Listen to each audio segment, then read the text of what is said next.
Thanks for being here. Subscribe to Cheating Stories Best, so you don't miss new stories. A regular lunch and a regular coworker or not. Today's story with a similar plot. Enjoy it! Looking at all this, I could hardly understand why it all happened. I guess some people are just greedy or stupid beyond belief. Recently, I was an extremely happy person with no problems and a company that was making good money. In fact, it was bringing in a lot of money thanks to government contracts. I had a wife who loved me and children who were happy and healthy. I guess I had everything, which explained why some brat tried to take it from me. That someone was Hell Johnson. That's what I saw on the floor. Well, let him enjoy hell, because if anyone deserves to be there, it's him. I've been a businessman for most of my adult life, experiencing the good and bad that comes with it. There will always be people with whom you can form long-term relationships and those who are simply trying to scam you. Hell Johnson was one of the latter. My business model was simple: help those who need it, and maybe you will be helped when you need it. I had help from my relatives and several small businesses in the city when I wanted to start my own small computer store. Nothing big, just a niche business of buying and selling some secret computer components. Of course, I didn't start with this right away. In the beginning, I was just fixing broken computers, writing a bit of code, and developing custom components for very specific business needs. I started alone, and as I acquired clients, I hired employees. I had negotiated several contracts with various colleges and small businesses. These were the same small businesses that helped me get started in my current form. You can be sure that I gave them a discount. I did most of their work at cost. The local college signed the contract because I was an alumnus and I was hiring students from the college's computer science school. I can't tell you what components I'm working on because if I did, I'd have to kill you. Just kidding, I've always wanted to say that. No, actually, I would have to kill you, so don't ask. During the early years of my business, I met and fell in love with a charming brunette named Julie. I don't think it was love at first sight for her, but for me, it definitely was. I was crazy about her from the first word. I eventually won her heart, and we got married. In the early years, we struggled to make ends meet, but she did a great job. I made her the CFO of our company because she had a knack for handling money. One afternoon, while I was having lunch at a local diner, a stranger approached me. He didn't ask permission, he just sat down opposite me and started talking as if we were old acquaintances. I don't lose my temper easily, so I let him do the talking. He was going on about how he could help me make a ton of money and keep it out of the government's reach. After a few minutes, he sounded more like an adult from the Charlie Brown cartoon. I didn't miss a single bite. I really liked the fried beef and gravy dinner at this diner, gluten-free of course. After he finished his tirade, I reached for my coffee and looked at him. No, how he sank. I wanted to play with a new troublemaker in my life. I don't do business with people I don't know. Introductions are required. You obviously know me, so who the hell are you? My name is Hell Johnson, he said. I interrupted him. Well, you know who I am, but you clearly didn't do your homework before rudely interrupting my lunch. So let me tell you how I do business. First of all, don't ever bother me during lunch. Secondly, my business only works with established companies that are vetted by my people. Thirdly, I have too much at stake, so nothing illegal is ever done by me or my people. Fourthly, the answer is no, just because I don't like you. He gave up and ran away. You don't understand, we can get rich from this deal I'm offering. I'm already rich enough. Now leave before you see the other side of me. As he slipped out of the cabin, I thought, believe me when I say I can't leave it like this. We'll meet again. Damn, now I've lost my appetite for apple pie. Hell Johnson said he couldn't leave it like that, and now apparently I can't either. Being who I am, I had people who knew people. My people used computers to communicate with those who had all your information on their computers. I asked one of my most trusted computer geeks to start a preliminary review of Mr. Hell Johnson. My main geek's name is Harold Watson, but we call him the Monster. He is 6 feet 5 inches tall and weighs 250 pounds. He is a muscular genius who loves children and is so shy around girls that he freezes when trying to talk to one outside of work. I consider him one of my friends. I told him about my lunch and asked him to begin checking on Mr. Hell Johnson. Keep your investigation a secret for now and let me know as soon as you find anything. Don't check the government databases until you talk to me, okay? No problem, boss. I'll call you as soon as I'm done. You don't expect any trouble, do you? I hope not, but this guy is a little confusing to me. The monster looked worried because he knew that my premonitions were rarely false. I'd better get started. I didn't like this. With that, I decided to head home early and spend time with my family. My wife had taken the day off work to get home early and take care of the kids. I found her in the kitchen adding the finishing touches to dinner. Sneaking up behind her to kiss her neck, I was just inches away from her. Don't even think about it. What? Me? I didn't do anything. We both laughed at each other. She turned around, looked at me, so I grabbed her, pulling her towards me. I was closer this time. Your spider sense must be weakening with age, or is it because of the incredibly hot feeling? Most likely due to age, she smiled wickedly. But I'm more than ready to get him into bed right now. Well, I don't know. Maybe I should wait, and I'll take one of those little blue pills to make sure I'm on top. No way. The last time you took one of those pills, it took 3 hours. Besides, the kids will be home soon, and I need to finish dinner. Okay, no blue pills. All right, I love you, sweet. I love you too. Now let's get up and finish dinner before the kids get home. The kids returned home from school, and we had a nice dinner. As our children grow and our business expands, we rarely have time for this, but when we do, it's always a great time. After dinner, we cleaned ourselves up and went to bed. One of the best things in life is going to bed with the woman of your dreams and waking up with her in the morning. Even though we own the company, we don't always have the same schedule. I usually have meetings outside the office while my wife takes care of business in the office. But today, we went to work together. As soon as we walked through the door, the monster greeted us. Boss, we need to talk now.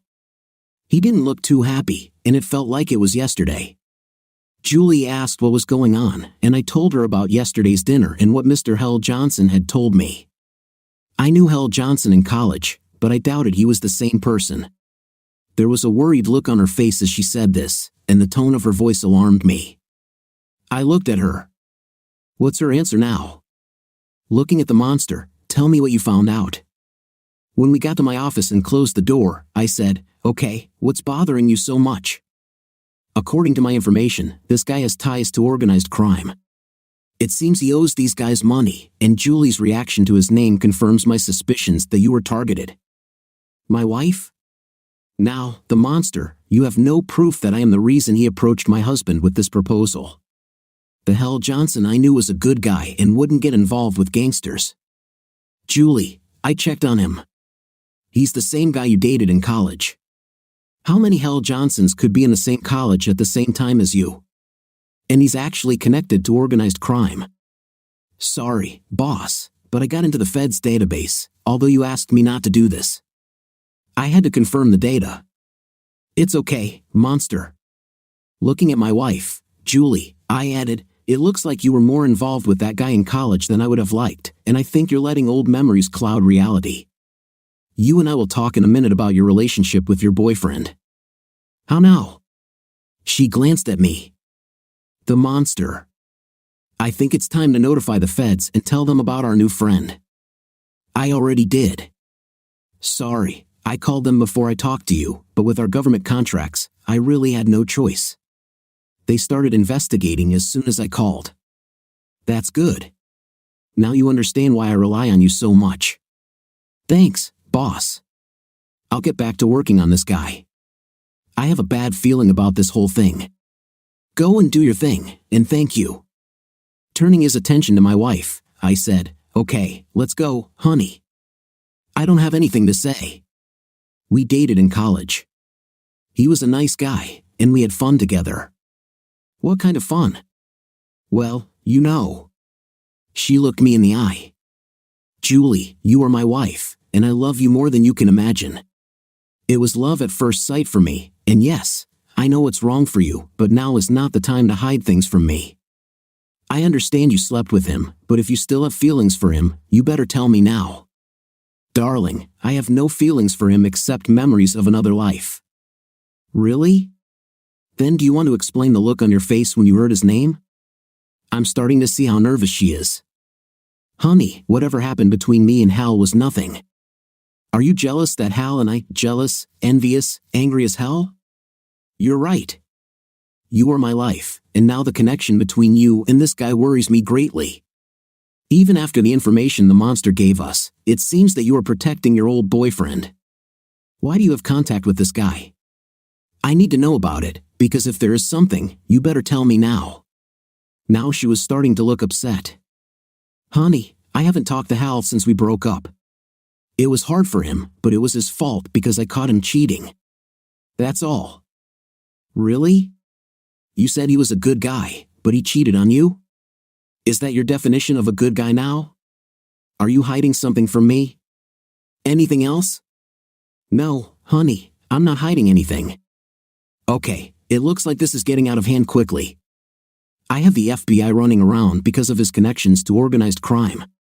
That means my family is in danger, and I know I'm going to have to dig into this. I was just planning a vacation. This guy really pisses me off. Looking at her, the way I have for years, I added, if anyone ever, and I mean ever, tries to hurt my family or some old guy tries to get back in touch with my wife, I swear to you this will be the end for them. You've never seen me so angry, so pray that I don't have to go down this path. I think I scared her a little. I understand, honey. I know how much you love your family and would never allow or want to reconnect with any ex-boyfriend. I love you too much for that. Great. Now you need to go to work, and I need to protect the company and family. Something was bothering me about my wife and her ex-boyfriend. I needed to find out what was going on. It's time to activate the Stop Silent Tactical Operations Protocol. Once a stop call comes in, absolutely nothing can stop it until tactical commands say otherwise. As for the protocol, I'm also a problem until proven otherwise. Stop literally invades every aspect of a person's privacy to determine whether they are a threat to any aspect of the company, be it commercial or personal. Commercial refers to any part of the business operation itself that may be damaged or disrupted. The personal aspect means interfering with my family, my employees, or me personally in any way. This was a precaution I established a long time ago and also the reason I have government contracts. I'm also the only one in the company who knows about this last line of defense. Not my wife, not the FBI, not the federal agencies with whom I have contracts know about it, other than the STOP team. There's only one person outside the company who knows about this, and he runs a government agency with 3 initials. They have computers and guns to make sure I remain honest. They work in the shadows periodically to keep an eye on me and the company. As I said earlier, I am an honest businessman. Next, I needed to make sure my family was safe. Guards were assigned but were ordered to keep their distance unless necessary. With the FBI being called by the monster, I knew it was only a matter of time before they showed up at the office. I was hoping they would look at the organized crime angle first before Mr. Hell Johnson spotted them and ran out of town. I checked with the monster before going home to see if he found anything new. According to him, he had followed Hell Johnson over the past 15 years and learned that he was married to Angela Martin, maiden name. They had 2 children, Mike and Emma. He worked as a middle manager in a certain defunct company in Peoria until his wife caught him cheating with a receptionist and filed for divorce. She also sued the company, and they had to pay out a large sum because they did not comply with the anti-flirting clauses in the cheating spouse's employment contracts. Due to the amount of compensation and poor management, the company quickly went bankrupt. Oh yeah, guess who owned the company? The same organized crime group that Mr. Hell Johnson is said to still be, or should I say, still be associated with. Monster, I need you to send everything you have to the FBI, but under no circumstances should you tell my wife or anyone else at the company what you found. Understand? Of course, boss. But why hide this from your wife? I need to keep her safe, so don't give her any information about her ex-boyfriend. Understood. With that, I walked into my wife's office to take her home. When I approached her office, she was talking on the phone, presumably about company business. But as soon as she saw me, she abruptly ended the conversation, looking like I had caught her hand in the cookie jar. "Darling, I haven't seen you. How long have you been standing here? What's wrong? You look worried." "Nothing happened. I just didn't expect to see anyone standing there, that's all." "Well then, let's go. The working day is over. Let's go home." She turned off the computer, picked up her purse, and followed me out of the building. Our ride home was silent, and she seemed anxious the entire way. The kids were waiting for us when we entered the house. "What's for dinner?" "We're hungry." "Look, guys, I've had a rough day, so let's order some pizza today. We'll have a family meeting after this. There's something very important I need to talk to everyone about." "Okay," they said. Since we don't have pizza often, everyone agreed. As Julie and I get older, we eat healthier and increase our physical activity. Plus, it's nice to order pizza from Mario's Pizza every now and then. I installed their computer-based online ordering system along with their mobile app for Android users, significantly reducing the price. By the way, yes, you guessed it, he helped me start my business. Now his son, John, runs the pizzeria and has expanded the business to launch a line of frozen pizzas for regional grocery stores. As you can imagine, this business provides employment to a good number of local people and is of great importance to the community. John loves the city and still works at the original store his father opened 40 years ago. The pizza delivery guy turned out to be Paul, who has a crush on my daughter Bethany. Beware of guys who want to date your daughter. Sure enough, Bethany opened the door, and a few minutes passed before the pizza appeared in the doorway. I know that if they were making out on the porch before I got my pizza, he would get a tip. Bethany made Paul bring the pizza into the living room while I put the new Godzilla movie on the Blu-ray player. "Hey, Dad," Paul brought the pizza. "I see." "Hi, Paul, how are you?" The boy looked nervous. "Hello, sir." "I am fine, sir." Bethany nudged him in the side. "Sir, Mr. Golden, sir, there's a movie coming out on Friday, and I'd like to invite Bethany to come with me if you don't mind, sir." I smiled along with my wife and other daughter. I wanted to torture the guy a little more, but I felt sorry for him. Plus, the pizza was getting cold. "Sure, Paul, I think that'll be fine. But you know the rules. Nothing that gets you hurt or in trouble after the movie, and she has to be home by 11 p.m., okay?" "Yes, sir, no problem." I was going to take her out to dinner after the movie and bring her straight home. Sounds like a good evening. Put the pizza here, and there you go. No change needed. "Thank you, Mr. Golden. I'll see you at school tomorrow," Bethany said as Paul turned and walked out the front door. After the door closed, everyone except Bethany laughed. "Dad, did you really need to talk about the rules? God, you embarrassed me so much." "Oh, honey, I wasn't that bad. Now let's eat and watch Godzilla," I said, doing a poor imitation of a Japanese accent. Godzilla is one of my wife's favorite monsters. Hell, we went to see this movie several times while it was in theaters. After the movie, it was time for the meeting. Since my wife knew some of the details of what was happening, I needed to tell the girls. "Girls, I need to tell you some important things. There are some things going on in the company right now, and some problems will arise. I know you are not very aware of what's going on, but you're old enough to know a little bit. This information can't be shared with others, okay? Our business is working with the government on some very important projects. Due to the nature of this issue, I've taken steps to protect the business, employees, and especially us as a family. You may see something unusual in the business. When you do, come to me or Mom, and I don't want you to be scared if you see the FBI there, okay?" The youngest, Carla, asked, "What's going on, Dad? Why does the FBI have to get involved?" Not wanting to give too much away, I replied, "It's all because of the government contracts we have. Our company is required to tell the government if I think there might be a problem. That's all." Of course, I didn't mention that they had assigned bodyguards. If the guards did their job correctly, they shouldn't be noticed. Now go to bed, and I'll see you at breakfast in the morning. I put the pizza box away while Julie got up to shower. She was just about to rinse the shampoo out of her hair when I walked in and hugged her, causing her to sigh so deeply that it took my breath away. I don't remember inviting you here, mister. Just saving water, my beauty. Aren't you on the Water Conservation Committee, and isn't your campaign to reduce water consumption in full swing right now? Well, I'm doing my part as a responsible citizen and a trusted member of the community, as required by society. She turned around, hugged me, and kissed me. Okay, I'll share. I don't want to be accused of wasting our natural resources. She had an expression on her face that always made me shiver. Julie fell asleep quickly, but I was anxious and took several hours to fall asleep.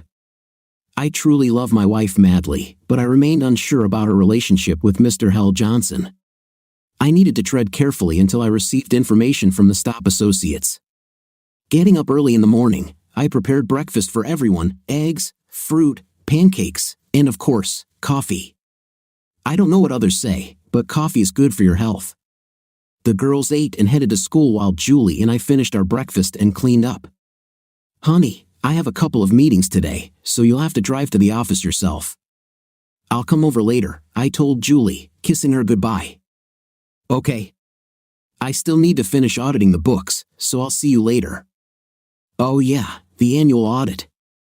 How's it going, by the way? Is there anything I need to know about?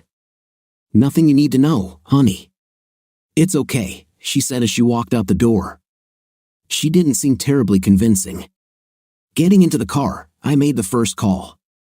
Let's make the first report. As you already know, protocol requires that your investigation be conducted first. Intermittent reviews and this request for review confirm that there was no coercion or deception on your part and that you are deemed suitable for information. You can continue. Stop Associates are already on the ground conducting internal reviews. All internal systems reviews will be completed by noon today. An external review of the actions of FBI agents and others will be completed by this time tomorrow. Okay, was he notified? Yes, sir. He is expecting your call. Thank you. Expect my return call at 12:15. At any other time, or if you do not hear from me, initiate Deep Destroy External Attack Protocol. Understood. I expected the next call to be less formal. Hello, Mike. It's me. I was expecting your call. How bad is it? I'll find out after lunch, but I think it's bad. She's hiding something. You're sure? I'm afraid so. I don't know what it is, but I'm sure it has something to do with her ex-boyfriend and the proposal he made to me at dinner yesterday. Okay, what should I do? Keep her safe, no matter what. I don't even have to tell you what to do if you sense any danger. No need. Okay, I have to go. I'll stop by the office to check in with the monster and then go to lunch. I'm expecting an unwanted lunch companion. Be careful. I will. Thanks, Mike. The monster was tracking my location using the GPS installed in my vehicle, so he was waiting for me when I arrived. He informed me of FBI surveillance of a crime family in Peoria. Apparently, Mr. Pine and H. Johnson contacted them, and they made it clear to him that if he didn't make a deal with me, he was done by the end of the month. They're still mad at him for making them lose so much money by cheating on that receptionist, which led to a court order to pay compensation to his ex-wife. He was persuaded to repay the money. They had no problem with his ex, she was just doing what any hurt woman would do. I don't think he did it of his own free will, he was just trying to stay alive after making a very bad decision to cheat. But I do not care. My wife and the business are involved. Another bad decision made by my wife's ex-boyfriend. Also, the family thinks I might need some incentive if I don't cooperate. No specific details were recorded, but I'm still glad I appointed bodyguards in advance. I thank the monster for keeping me informed of H. Johnson's investigation. Let me remind you that the monster loves kids but is shy around girls. Hey, how was your date with Susie? You guys went out last weekend, right? Yeah. Thanks for bringing us together. Why didn't you tell me she was so beautiful? Surprise. You know how I behave. I acted like a fool for the first hour. I couldn't speak and couldn't help but laugh. Buddy, we warned her in advance about your shyness, so she knew what to expect, and trust me, she understood. Plus, her MIT PhD in computer science puts you on the same level. What? She has a degree? I thought you two would discuss your common interests when you talked. She said she was a cheerleader and got a degree from college but didn't say it was from MIT. God, she's the most beautiful girl I've ever met, and she's smart. Wow. Well, we cut dinner short because she joined me on a trip to the children's hospital. Little Mary was feeling down, and I wanted to cheer her up. You took a girl to the hospital on the first date? You're an old ladies' man. The boy blushed. That's enough. When I told Susie that I was a volunteer in the children's department and that Mary needed support, she wanted to go there immediately. How could I say no? I love these children. I know that makes you special to all of us. Will you have a second date? Yeah, but with all this going on here, I don't know when we'll be able to go. Don't worry about it. She'll be working here starting tomorrow. Surprise. Now, being serious. And I was serious. I expect you to behave professionally during work hours because I don't want a night scandal after work. Well, you'll figure it out, I said, smiling as I walked down the hallway. I could hear him say, "Oh." I popped into the office to greet Julie. How are you, honey? She looked up and smiled. Hello, darling. How was your morning? Just made fun of the monster about Susie. That was fun. Oh, yeah, I forgot about that. I set them up on a blind date. It went well, I guess.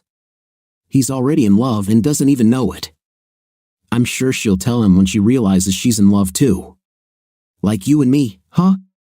I didn't need to say that I was in love with you. I knew it from the moment I saw you. Do you remember how long you didn't show me any feelings except for the kiss at the end of the date? I gave up after 2 months of dating. I decided that you weren't interested, so I stopped calling. Remember? She looked at the floor. I decided to focus on business and try to forget you. It took me a few weeks of immersing myself in work before I started to feel better. During that time, I never heard from you, so I guessed I was right, you didn't care. I even thought about asking one of the girls I knew from school out on a date to start the process of getting over you. But then you suddenly called me. You didn't say anything other than how are you, or try to find out why I hadn't called. Do you remember how distant I sounded? I was still in love with you, but I didn't want to suffer anymore because of you, so I tried to say as little as possible. Julie was now looking at me sadly. I remember, Dennis. I remember everything. But you're wrong about one very important thing. I was already in love with you. I was so in love with you that it scared me. I'd never experienced such strong feelings for someone and didn't know what to do about it, so I held back. This way, you couldn't hurt me when you left, and my life would be better when you stopped calling. I decided I was right. I dated guys I knew before you, trying to forget you, but I was a complete mess for several weeks. I compared them all to you, and they weren't even close to the top of the scale. Take it, you are the scale of men. No one can, and will, ever compare to you. That's when I decided to call you because I was happy only with you. But you didn't talk to me. I thought I was too late, but you called again, didn't you? I smiled. Yes, I did. You can guess what I did. There was no way I could let you go without a fight. I was determined not to hold back this time and show you that I really loved you. The second time I called, I asked you out on a date. Remember? Yes, I remember. I was so excited when you invited me that I could barely contain myself. But I was still afraid. I was afraid that you were setting a trap or playing some kind of game with me, like when they invite nerds for dinner and then laugh at them. But I didn't do it, did I? No, you didn't. When we met in the restaurant, you jumped up and kissed me so hard that all my fears disappeared. She was smiling deeply now. Yes, I know. I knew at that moment that you were mine and would be mine forever. The rest is history. I love you now more than I ever thought was possible. I couldn't live without you and would do everything possible to make sure you never leave me. That last part sounded more like an act of desperation than an expression of love. Honey, is something wrong? I asked, surprised at the question. No, she answered too loudly, looking away. No, nothing's going on. This was exactly what I needed to hear. I knew something was very wrong, and she was involved. Come here. All I wanted at that moment was to hug her and never let her go. We hugged tightly, neither of us wanting to be the first to break the embrace. We'd better get back to work, I said. Okay. With that, I kissed her softly on the lips. I love you. And I love you too, darling. I walked out of her office with my worst fears swirling in my head. She had cheated on me with her ex-boyfriend and tried to take my company away from me.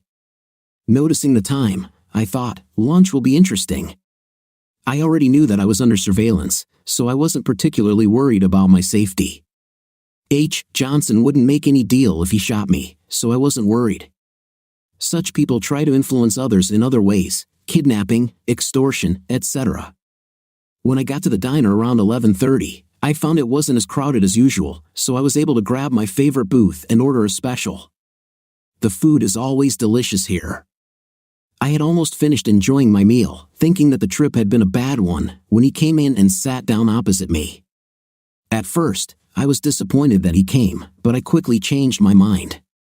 A dark curiosity came over me, and I wanted to see his next move.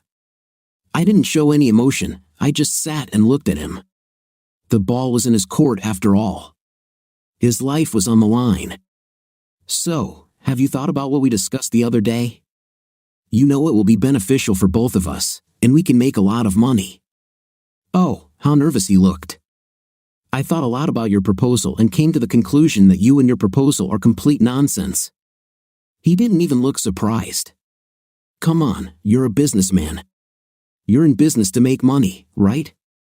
So what's the problem with making a lot of money on one deal instead of making little money on many deals? Who says I don't make a lot of money on one deal? We've seen your books. We know how much money you've made in the last 5 years and who you've made it with. I really think you could have made more with that General Dayton deal last year. Now I was really interested in his next statement, especially since I knew who controls the books. Who showed you my books? Who do you think? Your wife. I was ready to throw myself over the table and choke his little neck, but then I realized the time, 12:10. I wasn't ready for a deep confrontation yet, so I said, listen, I want to wrap my fingers around your neck right now until you're blue in the face, and the way things work in this town, I'd probably get off lightly. But honestly, I don't want to ruin my lunch. I think you'd better leave now, or the next few hours will be very painful for you. You know what I mean? This shocked him a little. Okay, I understand. The shock of finding out that your wife betrayed you in more ways than one. So I'll give you a little more time to realize that you have no choice. What did he mean when he said that my wife had betrayed me in more ways than one? That man was grinning now. I was with her recently, if you know what I mean. The scoundrel even dared to wink at me. His nose will heal, but it will take a team of doctors several hours to get it back in place. But if his words were true, my heart would not heal. When he swayed out of the diner, the other customers simply looked on in bewilderment. I had never even raised my voice in public, let alone hit anyone. I threw a $20 bill on the table and walked out without looking at anyone. As soon as I was on the street, I realized that my hand was torn and bleeding. I must have hit him harder than I thought. Surprisingly, the pain had not yet begun to be felt. In the car, I made a call a minute before 12:15. Report, please. Are you okay, sir? We received a report of your collision. Do you need assistance? No. Give me the internal investigation report. After a short pause, the voice replied, okay, sir. The internal audits have been completed as promised, and no threats have been found other than unusual activity in the accounting department. It appears that detailed company financial records were emailed without permission. Even though the audit was only scheduled for 3 days, the information was sent 3 weeks ago and included more data than required for this type of audit. We are aware that your wife is the head of this department. We are strengthening internal controls over her activities.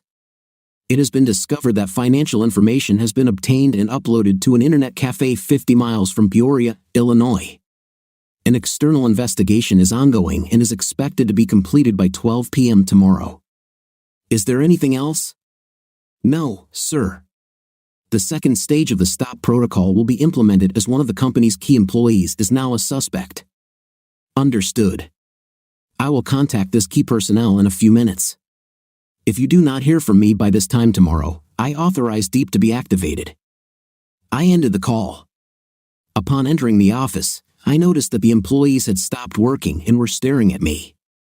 I had forgotten that my hand was still bleeding from Hal Johnson's face. What are you all looking at? Get back to work now. I had never spoken rudely to my employees before, so the shock on their faces brought me back to the present. I'm sorry. Please, just go back to what you were doing.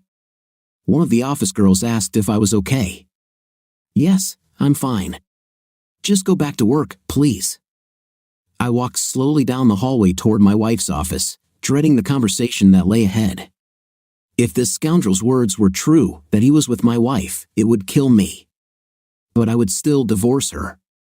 Fidelity in marriage is absolute. I consider my marriage vows sacred and expect the same in return. When I walked into her office, she looked up and saw me standing there. The anguish on her face was obvious, and she immediately became alarmed. Then she noticed my hand. Oh my God, honey, what happened? She asked, walking around her desk and approaching me. Is this true? I asked quietly. She looked even more worried. Really? What do you mean? You and your ex. Damn it! I exclaimed so loudly that it was heard in the neighboring offices, and the employees looked out in our direction.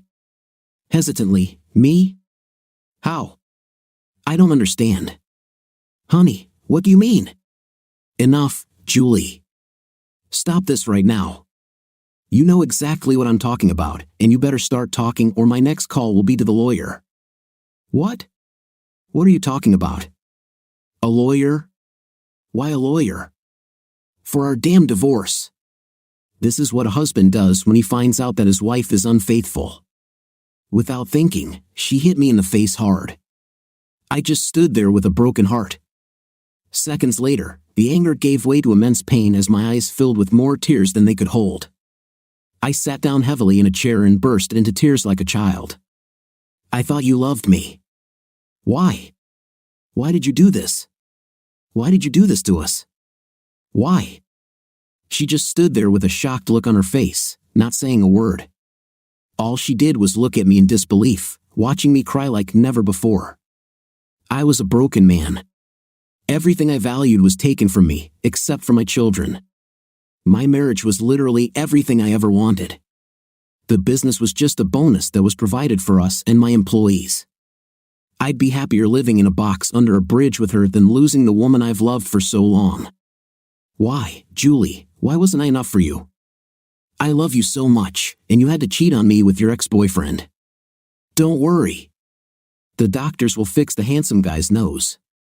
He may not be as handsome to you as he used to be, and you will have breathing problems for a long time. What? What do you mean? I slept with my ex-boyfriend? What the hell are you talking about? Is that how you hurt your hand, breaking his nose? I know, Julie. I know about sending our financial records. He told me, and my people confirmed it. Do you want to explain that to me before I call the FBI to arrest you? She collapsed into the chair opposite me, her eyes now unable to hold back the tears. Honey, I'm so sorry. I had to do it. I had to send the notes. They forced me to do it. You have to understand. I had no choice. They were. You cheated on me because you had to? Nonsense. Explain to me why you had to have an intimate with him. Explain to me why you destroyed our marriage, why you destroyed our family. I didn't sleep with anyone. You have to believe me. I swear on everything I love, I didn't cheat on you. I didn't do it. She sobbed pitifully. Finally, she pulled herself together. Dennis, I didn't sleep with Hal. Please believe me. I would kill myself before I let him touch me again. Why do you think I slept with him? He told me right after he told me that you sent our financial records to him. Now tell me that idiot lying. I swear, I didn't sleep with him. He tried to force me, but I refused. What about the financial records?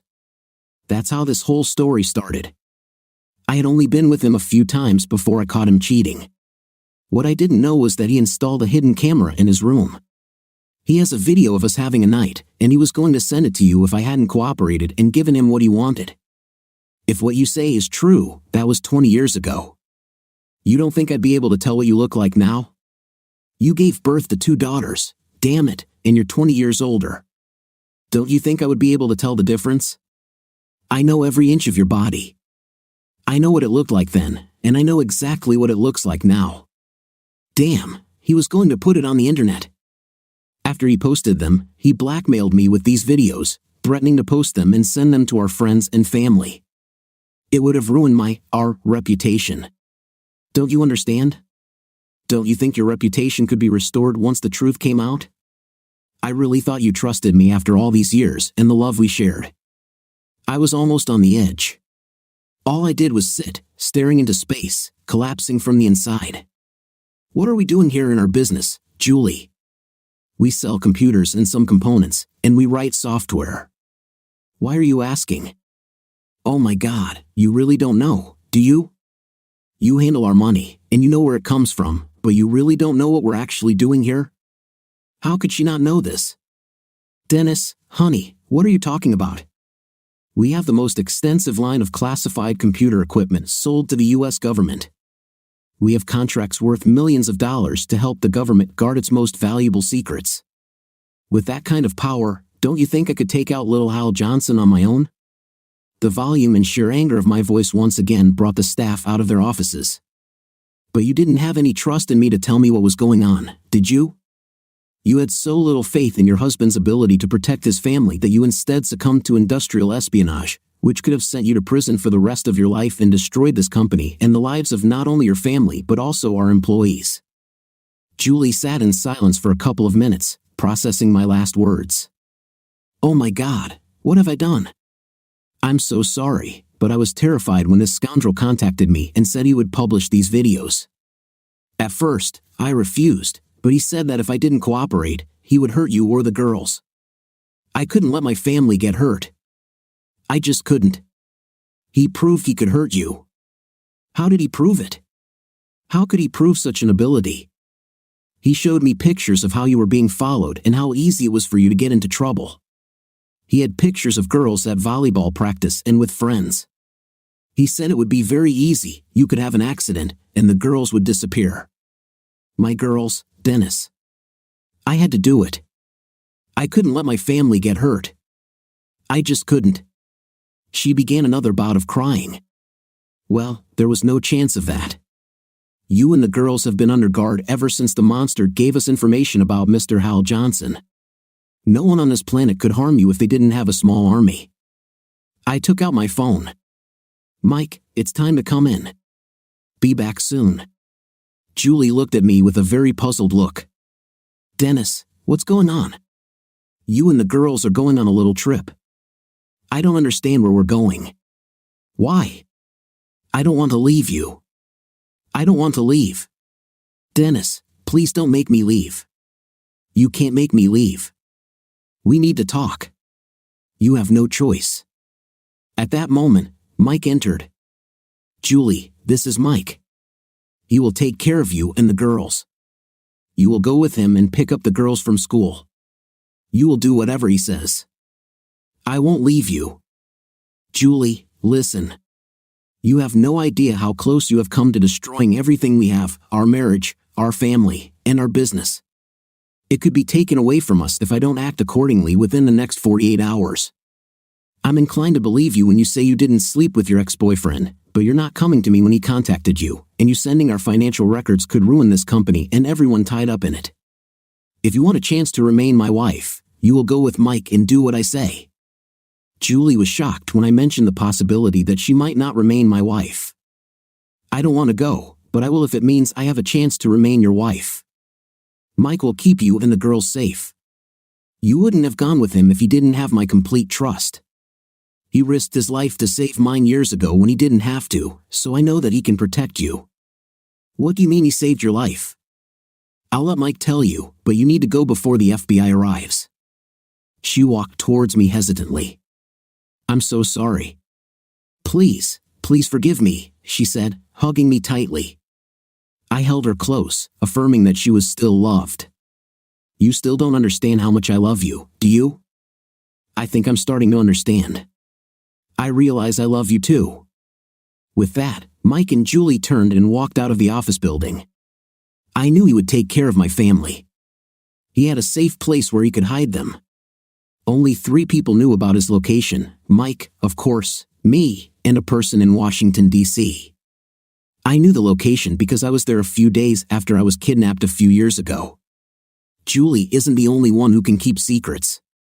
I was on a business trip in the capital when I was invited to spend a couple of days vacationing in the George Washington National Forest in a cabin that belonged to the family of one of the government contract negotiators. The cabin had been in the family for over 50 years. Jack Murphy was a good guy, and I had dealt with him before. I agreed as long as he notified his supervisor and his agency's ethics officer. He agreed that it was prudent and did so. I am an honest businessman and would never want to lose a government contract due to inappropriate behavior. I definitely needed a break and decided, why not? So I rented a car and drove myself using the instructions the negotiator gave me. The George Washington National Forest is not a small piece of land. The cabin was in a secluded location, offering quiet, privacy, and good deer hunting. The paved road turned into a dirt road. As I was about to turn, a large black SUV came out of the woods and blocked my path. I slammed on the brakes and stopped just a few feet from the SUV. I started swearing at the driver behind the wheel. The next thing I knew, masked men jumped out of the SUV and pointed guns at me. I put the car in reverse and tried to drive away, but they shot out the tires and pulled me out of the car. I resisted as best I could until one of them hit me on the head with the butt of his gun. When I came to, I was tied to a chair. Having regained consciousness, one of my captors approached me.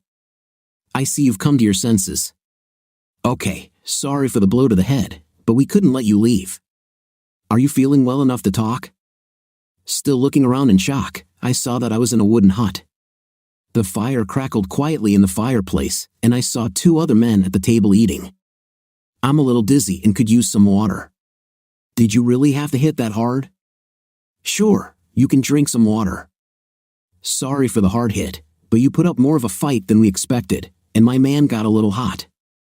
The man who spoke to me was not particularly large but had muscles. The other 2 appeared to be of normal size and had pistols and holsters on their shoulders. You understand that I can't risk letting go of your hands so you can hold a bottle of water, right? Okay, I'll help you. Why is he being polite? He tipped the bottle towards me so I could drink a little. Thank you. Now, would you like to tell me why you kidnapped me? Sorry, Mr. Golden, we were paid to bring you here, and we were not paid anything else. Our benefactor should arrive soon to discuss some business with you. We are not interested in what he wants from you. We get money for work and do it. You understand? It's just business. Great. If you need money, I can pay more. Oh, I'm sure, but you see, our integrity is important to us. If we don't keep our word, what kind of people will we be in this business? A person's word is important. Wonderful, honest kidnappers, I said, and he laughed. Now relax, and this will soon be over. That's what I'm afraid of, I said, and he laughed again. I spent the next few hours in that damn chair, listening to the men who had tied me up. I gathered enough information to pinpoint my location. They started complaining that their client didn't show up and didn't pay them. They wanted to leave because they knew the search for me would soon begin. The longer they stayed with me, the more they risked being caught. I was supposed to be at Murphy's booth at 5 p.m. on Thursday, and it must have been late. Moreover, the kidnappers could not hide the car I was driving after they shot out the tires. With each passing hour, their anxiety intensified. Now their conversations were about asking for some kind of ransom since their client had not come to do business with me and pay them for their work. So their big score seemed to be gone. I was more worried that the talk would turn to just shooting me and moving on from this mess. I worried if I would ever see my family again or if my body would be found. How would my girls live without me? Who would walk them down the aisle on their wedding day? Would my grandchildren find out that their grandfather already loves them and they haven't even been born yet? Would my wife marry again? Will I be forgotten by the family I love so much? It's too much to lose. If I have to die, I will fight to the end. How about I go to the toilet? Come on, get off. Are you kidding me? Wait, you offered me water a while ago, so you're being polite, aren't you? What can I do? You have a gun. I'm asking you, please let me out of this chair and let me go to the toilet. The guy who had offered me water earlier told one of the other two to take me outside so I could relieve myself. The leader of the trio said, "He's right. We have guns, so if he tries something, use the damn gun." One of the guys came up to me, bent down, and began to untie me. He also said that if I tried to run away, he would shoot me in both legs. I thanked him for letting me go. I got up and started walking. It was difficult since I had been tied up for so long. My head still hurt, but at least I didn't feel dizzy. I pulled my arms and legs, trying to restore blood circulation, which made the guy push me towards the door. Apparently, politeness had its limits. I needed to be prepared. This could be my only chance. Luckily, there was a toilet, and I found a piece of wood that I could have used to hit the guy in the head if he wasn't paying attention. Admittedly, these were city guys and I'm a computer geek. I wasn't dangerous to them, so leaving the toilet with a piece of wood in my hands was unexpected. I finished my business and prayed to God. I really wanted to be with my family again. I walked up the door holding the baton, and luckily, he turned away. But as soon as he heard the door, he started turning in my direction. By then, I had already closed the distance between us and hit him on the side of the head, knocking him unconscious. I tried to grab his gun, but it was stuck in the holster. I panicked. I needed to get out of there. I ran into the forest, moving as fast as I could. I didn't know where I was or where I was going, but maybe I could survive.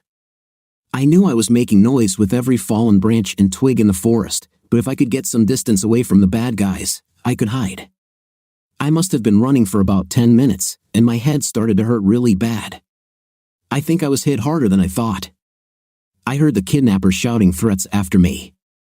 I decided to take the risk, so I kept running, falling, and scraping my hands and knees on rocks and fallen trees, but I wasn't going to give up.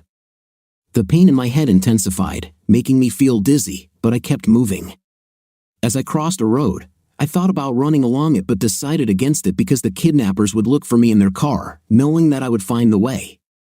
I tripped over a large tree and decided to take a short break, hoping the pain in my head would subside. Evening was beginning to come, and it was getting cold.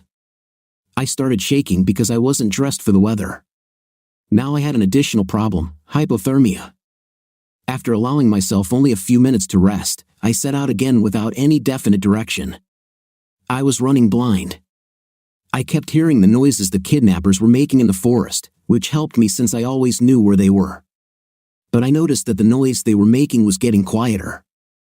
I ran away, but where? My head started to hurt even more, and I had trouble keeping my balance. It got so cold that my fingers started to go numb.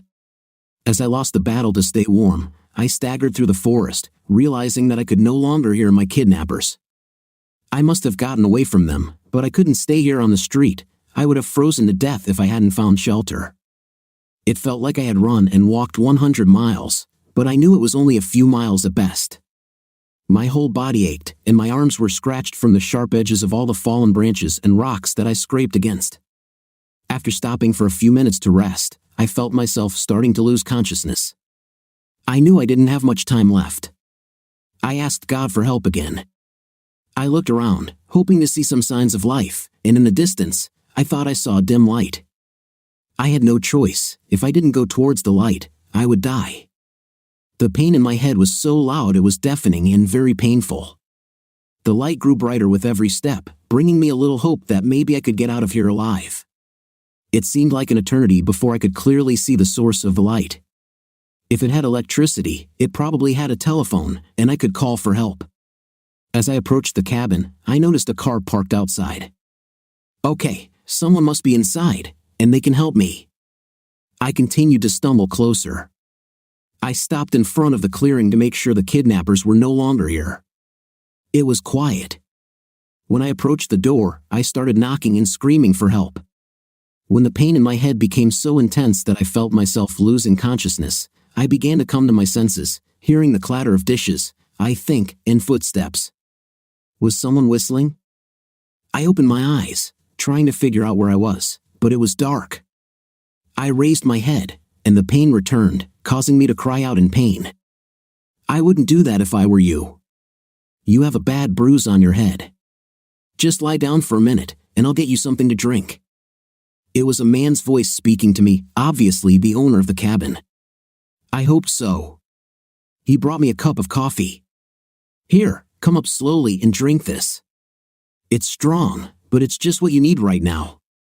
I took a sip, and he wasn't kidding about how strong it was. You want to tell me about this? Why were you knocking on my door at night in the state you're in? Thanks for the coffee. My name is Dennis, and I was kidnapped.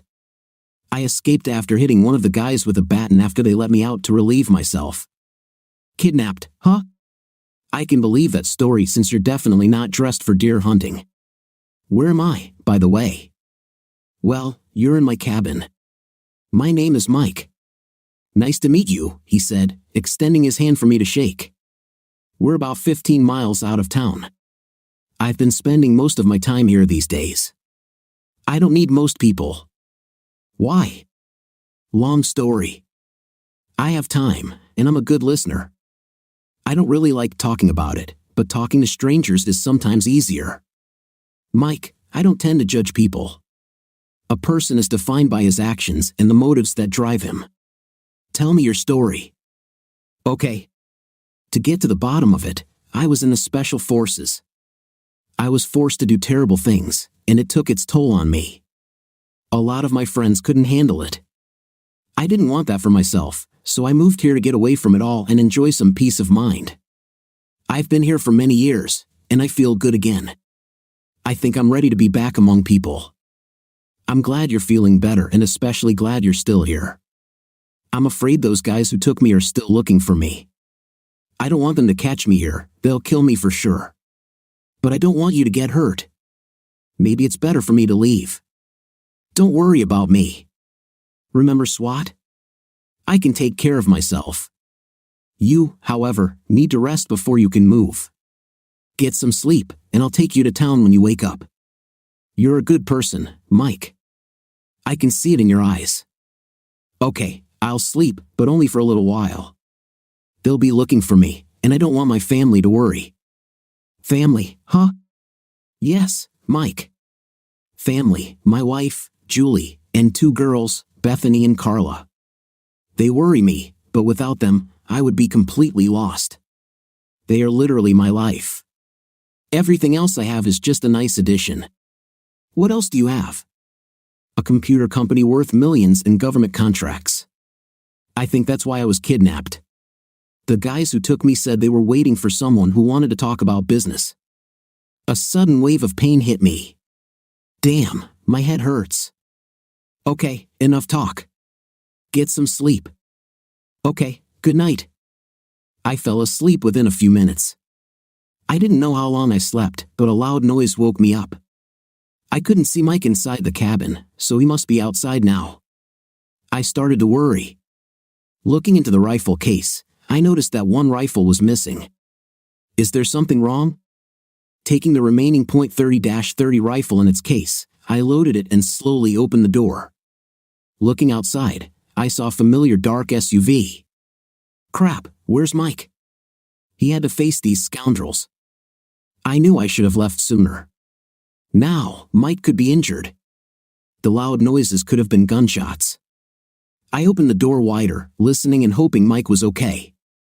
Moving as quietly as possible, I walked to the corner of the cabin, trying to understand what they were saying. Looking around the corner, I saw one of the kidnappers who had offered me water standing over Mike, who was lying on the ground. In the distance, I saw 2 more on the ground. Did Mike kill them? If so, why was he still alive? The bad guy was asking Mike questions about me. From what I could hear, they guessed that I was here and weren't happy that Mike wasn't answering questions. When one of them tried to force him to talk by pointing a gun at him, Mike's instincts kicked in, and he took the two down. The last guy hit Mike in the head and was going to finish him off, but he still wanted answers about me. Coming around the corner, I aimed my rifle at the villain. I wasn't going to let him hurt Mike. Needless to say, he was surprised to see me aiming a rifle at him and was stupid enough to raise his pistol in my direction. I fired, hitting him in the shoulder. I didn't want to kill him. I still needed information about the people who hired him to kidnap me. Rushing towards Mike, I crouched down and asked if he was okay. Mike confirmed that he was fine, except for a headache from the impact, but otherwise, he was okay. I helped Mike up, supporting him until he came to his senses. Once he was okay, we turned our attention to the guy lying on the ground. "You have a choice," I said, putting the muzzle of the rifle to his head. "Tell me who hired you, and we will let you live, or I will kill you right here and now. Your choice." "Oh," he spoke, I said.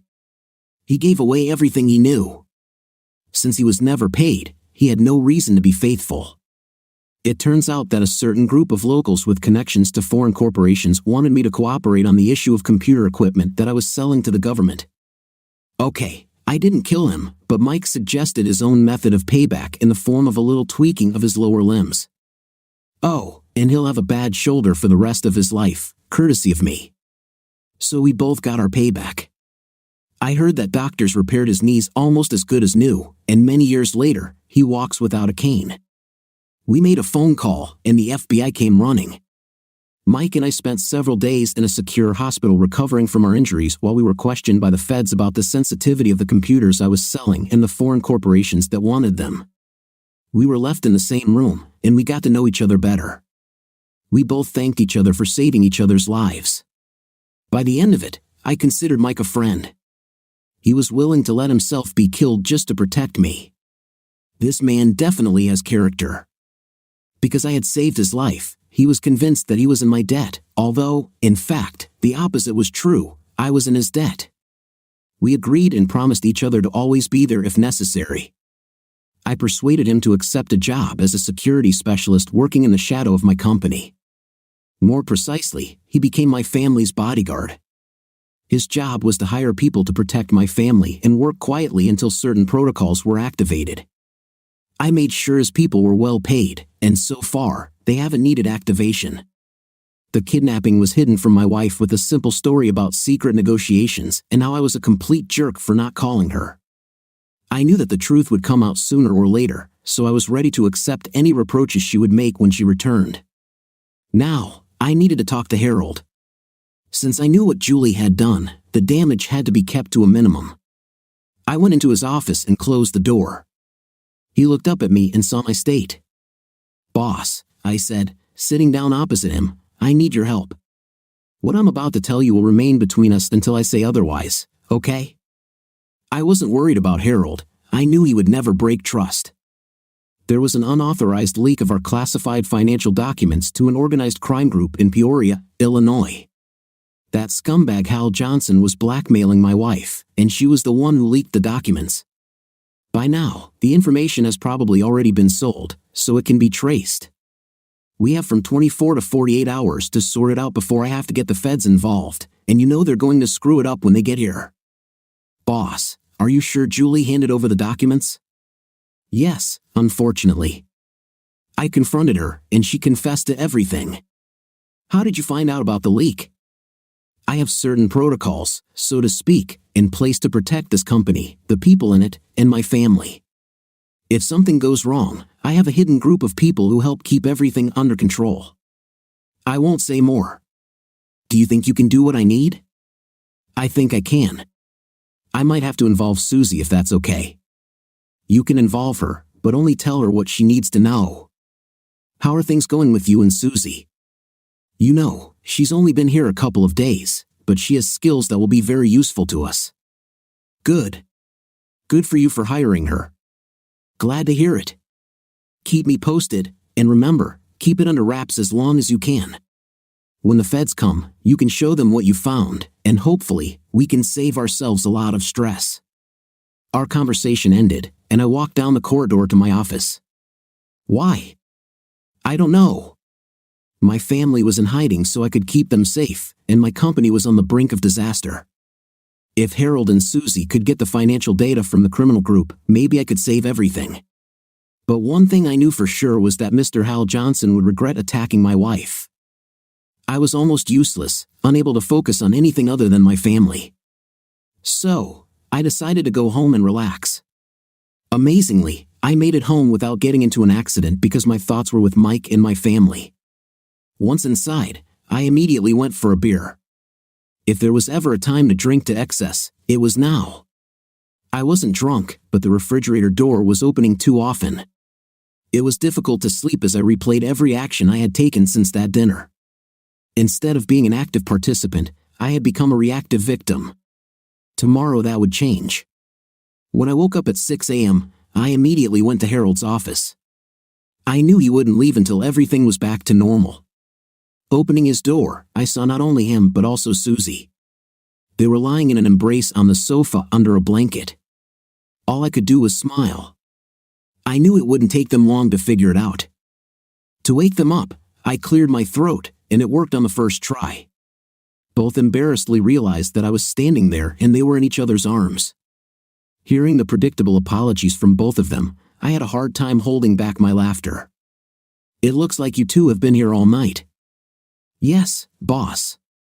We worked until 3 o'clock in the morning and just needed a few hours of sleep. We made progress and we're going to report back to you to see how you want to handle this." "Okay, you too.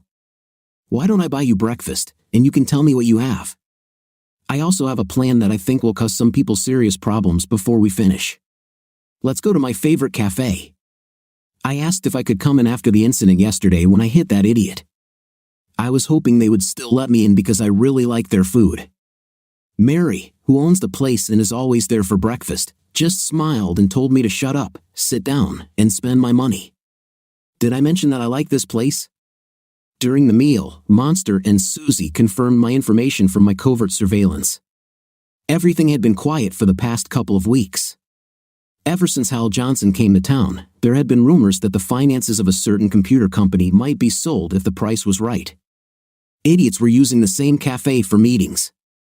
"Okay, get ready with the information you have. I'm expecting a full report for the feds, so don't relax," I said, smiling.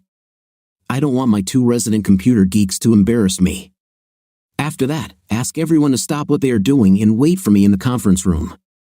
I need to talk to the staff.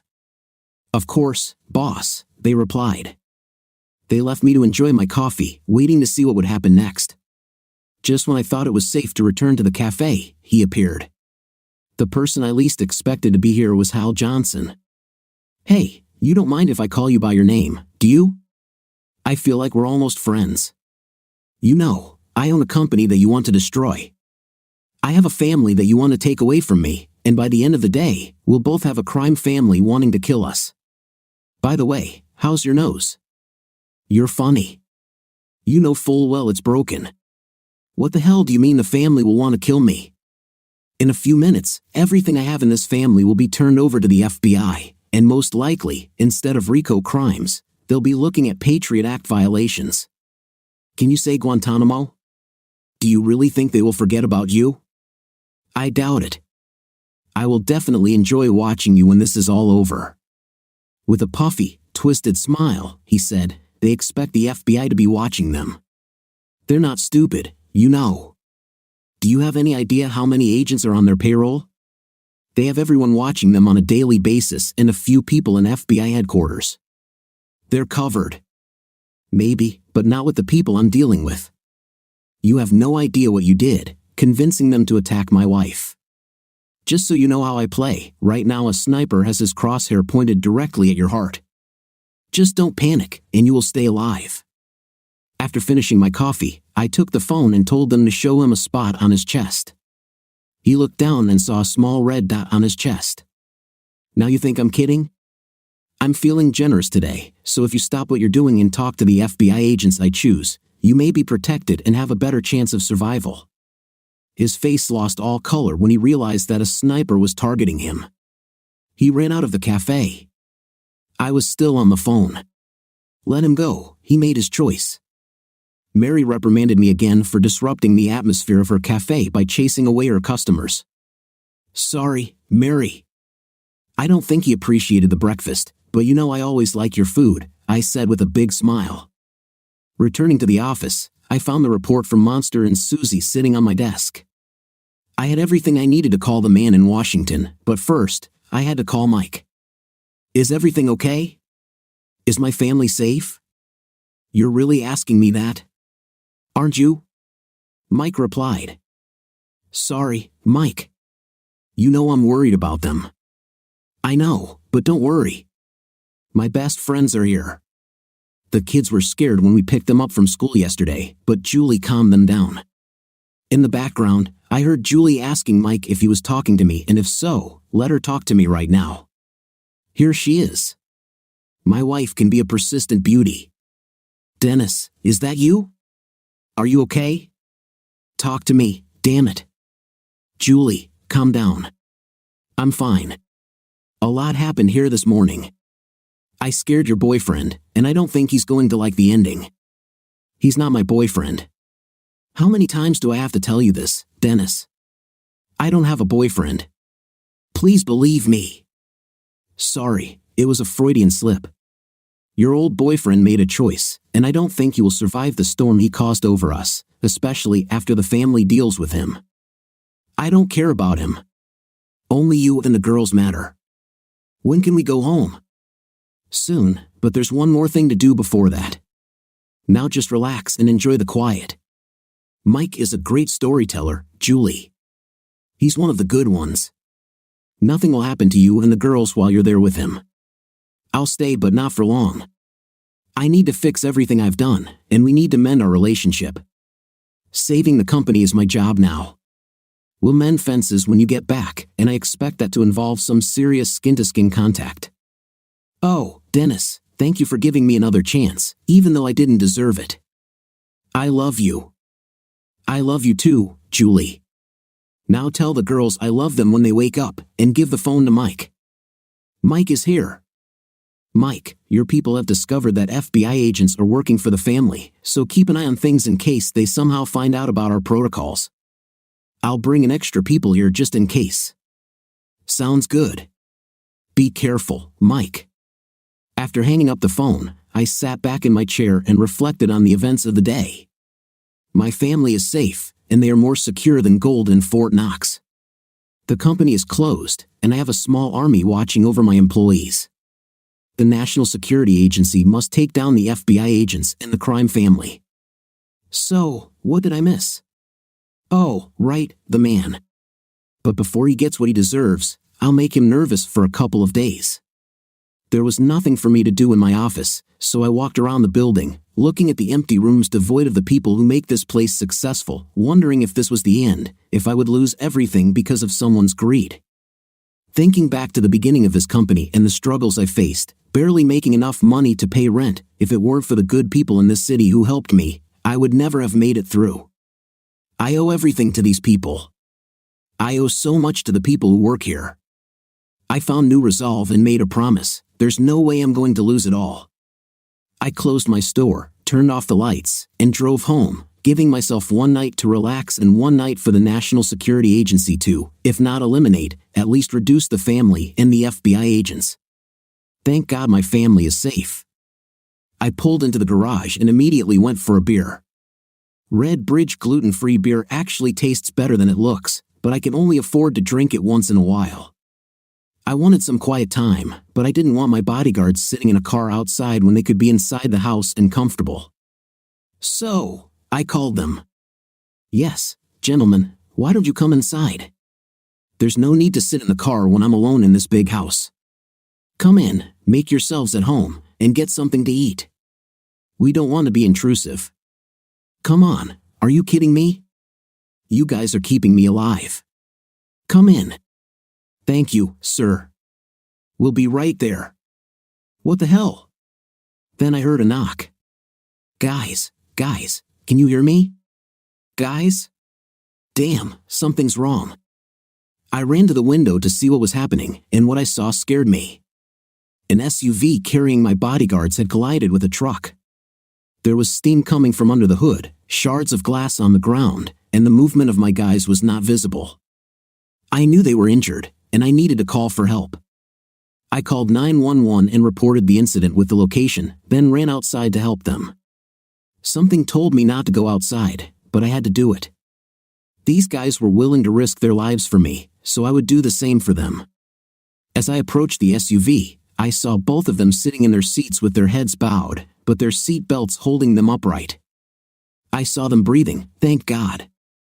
I heard sirens approaching. Okay, these guys will be fine, I thought, then everything went dark. I woke up tied to a chair again. Hello, sunshine. Did you sleep well? In the next moment, he hit me in the face. Damn it. Well, good morning to you. The next thing was a blow to the face. Answer, huh? Come on, try again. You didn't break my nose, I said, wincing in pain. It hurts. It's okay. I have the money to fix it. That damn partition was still giving me problems. So, what's the reason for enjoying your company? You know why. The family is on the run, and taking you is their last attempt to save their lives. If I deliver you to them, they can take revenge on you, and I'll have another chance to pay off my debts. Mike, he's gone. What? How is that gone? What happened? Our men were in a car that was rammed by a truck, and they lost consciousness. Apparently, Mr. Golden called an ambulance, went outside to check if everything was okay, and was kidnapped. Our guys were delivered to the hospital. They'll be fine, but they both had minor concussions.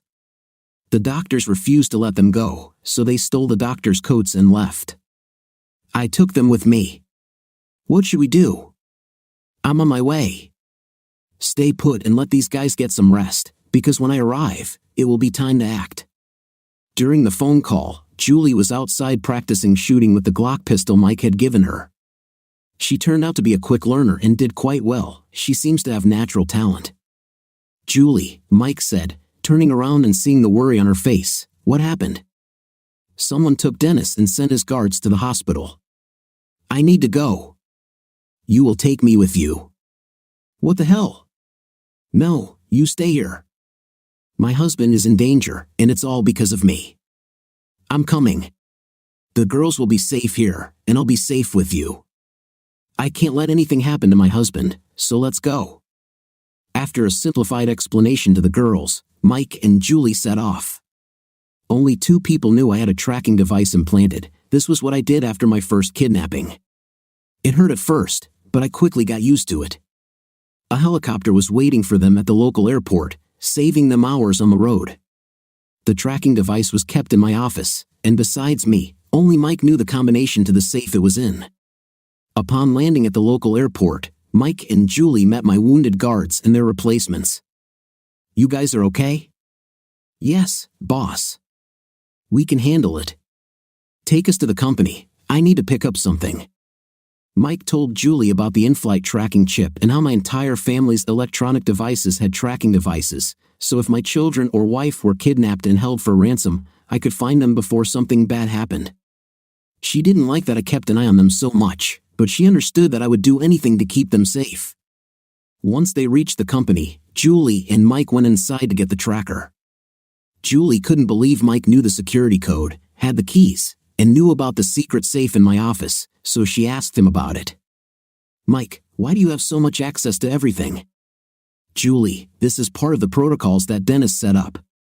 We have thought through every possible eventuality and prepared action plans to save lives and limbs. Only I and the person from the National Security Agency know about this. Mike took the tracker out of the safe and turned it on. He was shocked that the signal was not detected. This shouldn't have happened. This had never happened before. Even a room with lead walls can't block the signal. It might have been damaged if it got hit in the head too hard. Why would it hurt him? It's in his head, in his sinuses, to be precise. Mike, we have no time to waste. I'm going to call the monster and make him come here. If anyone knows how to fix this, it's him. A quick call from Julie had the monster arrive at the office within minutes. Susie came too. Julie knew that with these two computer geniuses on our side, only good things could happen. Mike explained the device, the tracking chip, the signal frequency and type, and within minutes, they were able to get a weak signal from my chip after intercepting a military spy satellite. Julie knew the area, a small, abandoned industrial area used for metal casting, about 10 miles from town. They all went to the signal. Mike was worried because he had taken too many unarmed people with him to worry about, but he knew he couldn't go without Julie, and he might need the monster and Susie again if the signal needed to be returned. Upon reaching the area, Mike's stress levels rose because, not only did he have to worry about a large number of unarmed people, but there were also several cars around the building where I was being held. It seemed that some of the family managed to get out of Peoria and wanted to take revenge, which the scumbag offered them. Mike gave strict orders for Julie, the monster, and Susie to stay in the SUV while he and his men went after me. Not knowing how many people were inside, Mike decided to attack from all sides. His men were professionals, and the rescue operation was well executed. What Mike didn't know was that the family had only been there for about 15 minutes and were indeed on the run from the NSA. They wanted to let me know how unhappy they were with the whole situation. The heads of the family escaped through a tunnel only they knew about to a waiting car. That idiot called them after they left the city to tell them that he had me and was waiting for their instructions. When they found out that I was available for a private conversation, they changed plans. Mexico could have waited a little longer until they got some comeuppance. The head of the family, named Milo, was not a big man, but he used his influence to the maximum level. To his credit, he had FBI agents in his pocket, but all good things must come to an end. He shouldn't have taken on me. Big mistake, Mr. P. I had my doubts when Mr. Johnson proposed the idea of forcing you to make a deal. Something told me not to do this, and for the first time since I became the head of the family, I listened to that voice. Look where it got me. Some of us are dead. The FBI agents that were on my payroll are dead or arrested and will never see freedom again. I had to transfer all my wealth from the US abroad, and now I have to live in Mexico, all because this idiot couldn't control himself. I wasn't sure how much time I had left, and I promised to make Hal Johnson pay for ruining my happiness. So, I said, sounds like you have a problem. Why don't you solve it? How will killing him solve my problem with you? I'll just leave you alone. I'll call off the feds and let you live a quiet life in Mexico. He thought it was funny and almost burst out laughing. If I change the goal, I will live a quiet life anyway. No, in fact, you will be pursued, and my private army will find you and your family. Do you know why you are here? You are here because certain protocols were established after my first abduction. And because of what I do for the government, I had to agree that if I or my company were compromised, then the defense against all external threats would be to literally destroy them. Life in Mexico will not protect you unless you stop now and give up. It wasn't the FBI in Peoria, it was the NSA. If you live, Guantanamo will be your resting place for the rest of your life. You're bluffing. You don't have that kind of power. Unfortunately, I do. Plus, I have a tracking device implanted, and it's only a matter of time before my men come shooting. So please finish with him and surrender. Around this time, Mike and his men were ready to enter the building and held fire until he fired the first shot. Besides Milo, there were 5 other people in the small room where I was kept. 3 stood close to me, 1 stood behind Milo, and 1 was at the door leading outside. Mike had just walked through the door with Hal standing next to him. I looked at him and smiled. Told you so. He paused, waiting to see if he would be next. The 4 men pointed the muzzles of their rifles at him. Decide, Milo. He chose outside. Julie heard gunshots and tried to get out of the SUV. Even though the monster and Susie were holding her, she broke free and ran to the nearest door. Mike was trying to untie me when Julie threw herself into my lap, sobbing and hugging me tightly. I was shocked to see her here and more than a little annoyed with Mike. You and I will talk again when we get home, Mike. Okay, yes, Dennis, I know, but I had no choice. What? You can't handle one little woman? Please, as if you could ever control her. I know better. I couldn't help but laugh because it was true.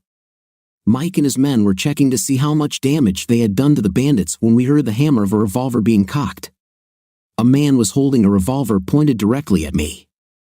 I was about to turn to Julie to protect her when I heard 2 shots, too close to be from Mike and his men. Julie! I don't know how, but before anyone could react, Julie pulled out her Glock and shot her ex-boyfriend twice.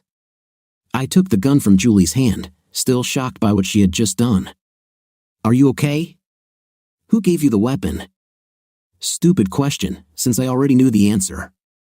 Mike, I know we'll talk. Mike, get Julie out of here now. She doesn't need to see this.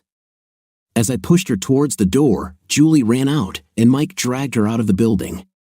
Some people never take responsibility for their actions. I could hardly understand how it all happened. Recently, I had been an incredibly happy person. I had my own company that made good money, a wife who loved me, and my children were happy and healthy. It looked like I had it all. This explains why they tried to take it all away from me. Turning around, I headed towards the exit, towards my crying wife. I think the shock was starting to get to her.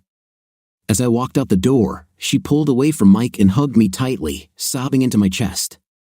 All I could do was give her the opportunity to deal with it. I looked at the SUV where the monster and Susie were holding hands, tears in their eyes as they watched me and Julie. The look I gave Mike said it all.